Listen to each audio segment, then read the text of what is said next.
All right, so this is question 8, I believe. It looks a lot like the previous question. It's just the only difference really is that we're adding a while loop, and I think maybe we're down one if statement. They're pretty much the same thing, right? So obviously, we have one class, so we're probably not going to run into that behavior that would cause our program to crash like off the rip, right? So we're gonna have to go line by line and see if there is any errors, or if not, what does this thing really print out, right? So going to public static void main, we're just going to declare some integers. Those integers being x, it's set equal to 1, y to 2, and then z is equal to 3.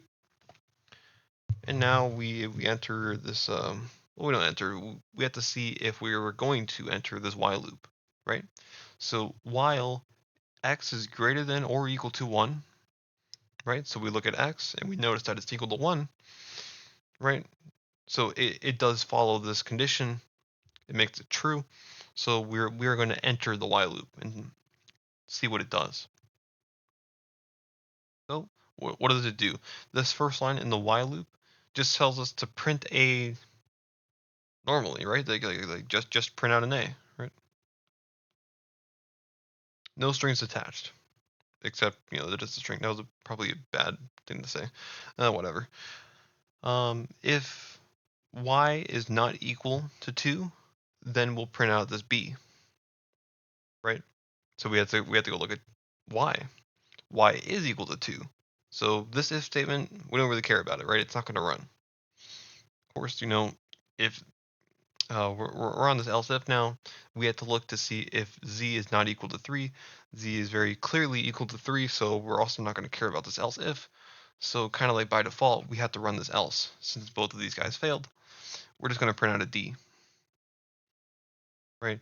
And this is all this is telling us to do is decrement x by 1, right? So subtract 1 from x, you wind up getting 0. So now the while kind of like takes us back up to this conditional just to verify that it's still true.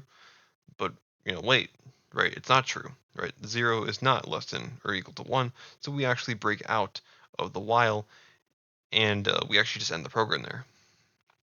Right, so this is what we printed out. We look to our answer choices, and we do in fact find that output, right? So we would select A and the verify.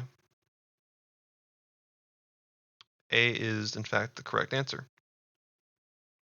I'll see you on the next.